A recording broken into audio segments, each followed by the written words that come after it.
Hi வணக்கம். இன்னைக்கு நாம இங்கிலீஷ்ல ஒரு சூப்பரான அதே சமயம் ரொம்ப சிம்பிளான விஷயத்த பத்தி பார்க்க போறோம். அதுதான் ரிஃப்ளெக்சிவ் ப்ரோனவுன்ஸ். வாங்க இத ரொம்ப எளிமையா புரிஞ்சுக்கலாம். சரி, நாம அடிக்கடி பேசும்போது அவனையே பார்த்துட்டு இருக்கான் அப்படின்னு சொல்றோம்ல. இந்த மாதிரி ஒரு வாக்கியத்தை நாம எப்படி இங்கிலீஷ்ல கரெக்டா சொல்றது?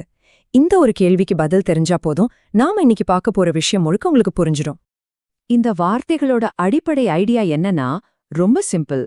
நீங்க ஒரு பந்தை எடுத்து செவத்துல அடிச்சா என்ன ஆகும்? அது உங்ககிட்டே திரும்பி வரும் இல்லையா? அதே கணக்கு தான் இங்கேயும். ஒருத்தர் செய்யற செயல் அவங்களுக்கே திரும்ப வரதுதான் இதோட மையக்கருத்து. அப்போ இந்த மாதிரி வார்த்தைகள் தான் மை செல்ஃப், ஹிம்செல்ஃப், தெம்செல்வ்ஸ் இதையெல்லாம் தான் நாம இங்கிலீஷ்ல ரிஃப்ளெக்சிவ் ப்ரோனவுன்னு சொல்றோம். பேர் கொஞ்சம் பெருசா இருக்கேன்னு பயந்துராதீங்க. விஷயம் ரொம்ப ரொம்ப ஈஸி. இந்த முழு கான்செப்டையும் புரிஞ்சுக்கிறதுக்கு ஒரு மேஜிக் ட்ரிக் இருக்கு. அதுக்கு பேரு தான் கண்ணாடி கான்செப்ட். என்னது கண்ணாடி ரகசியமா? வாங்க அது என்னன்னு பார்க்கலாம். இப்போ இந்த ரெண்டு வாக்கியத்தையும் கொஞ்சம் கவனிங்க. முதல்ல ஐ ஸ்லாப்ட் ஹிம். நான் அவனை அறைந்தேன்.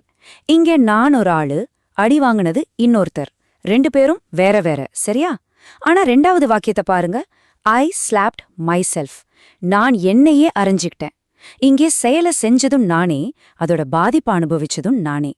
இந்த ஒரு சின்ன வித்தியாசம்தான் மொத்த கான்செப்டே.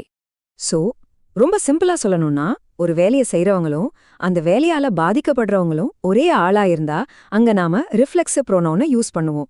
கண்ணாடில நம்ம முகம் நமக்கு தெரியற மாதிரி செஞ்ச செயல் அவங்களுக்கே திரும்பி வருது. அவ்வளவுதான் விஷயம். சரி, இதுல ரெண்டு ரூல் தான் இருக்கு. அதுல முதல் ரூல், நாம ஒரே ஒரு நபரை பத்தி மட்டும் பேசும்போது அந்த வார்த்தை செல்ஃப் அப்படின்னு முடியும். Self, SELF. அப்படியாப்பட்ட வார்த்தைகள் மொத்தம் 5 இருக்கு.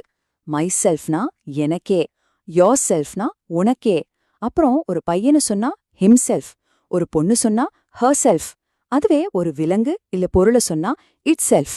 சரி, இதை எப்படி வாக்கியத்துல யூஸ் பண்றதுன்னு சில உதாரணங்களை பாப்போம். முதல்ல he is looking at himself in the mirror.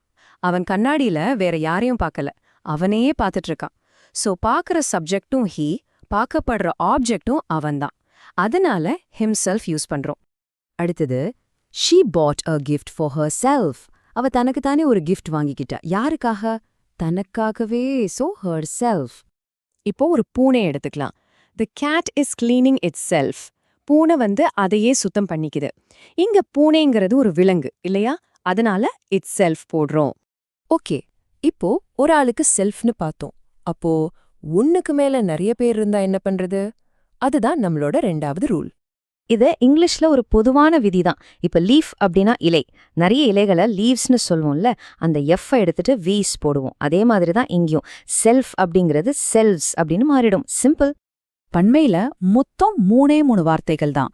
Our selves, your selves, அப்புறம் தெம் செல்வ்ஸ். வாங்க இதையும் சில உதாரணங்களோட பாத்துடலாம். உதாரணத்துக்கு, we enjoyed ourselves at the party. நாங்க பார்ட்டில ரொம்ப என்ஜாய் பண்ணோம்.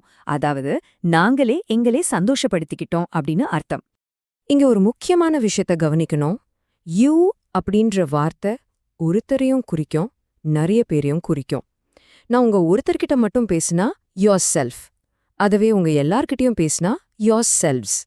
உதாரணத்துக்கு, ப்ளீஸ் ஹெல்ப் யோர் செல்வ்ஸ் அப்படின்னா நீங்க எல்லாரும் உங்களுக்கு வேண்டியதை எடுத்துக்கோங்க அப்படின்னு அர்த்தம்.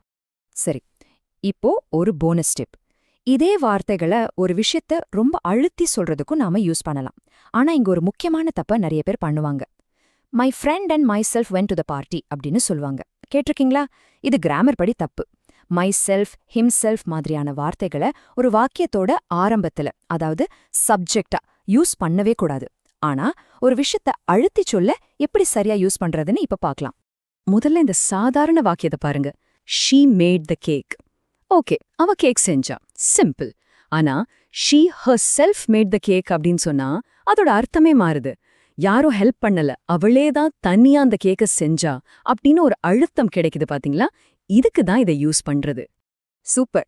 இப்போ நம்ம கத்துக்கிட்ட எல்லாத்தையும் சட்டுன்னு ஒரு தடவை பார்த்துட்டு உங்களுக்கான ஒரு சின்ன சேலஞ்சுக்கு போகலாம். ரெடியா? இந்த டேபிள் தான் இன்னைக்கு நாம பார்த்ததோட மொத்த சாராம்சம். எந்த சப்ஜெக்ட்க்கு எந்த ரிஃப்ளெக்சிவ் ப்ரோனவுன் வரும்னு இதுல தெரிவா இருக்கு. வேணும்னா ஒரு ஸ்கிரீன்ஷாட் கூட எடுத்து வச்சுக்கோங்க. கண்டிப்பா யூஸ் ஆகும். சரி, இப்போ உங்களுக்கான வேலை. இந்த வாக்கியத்தை நீங்க தான் முடிக்கணும். The old man is talking to dash. அதாவது அந்த வயசானவரு தனக்கு தானே பேசிட்டு இருக்காரு. இதுக்கு சரியான வார்த்தை என்ன வரும்? யோசிச்சு உங்க பதில மறக்காம கீழே கமெண்ட்ல சொல்லுங்க. உங்க பதிலுக்காக நான் வெயிட் பண்ணிட்டு இருப்பேன். அடுத்த ஒரு அருமையான விளக்கத்துல சந்திக்கலாம்.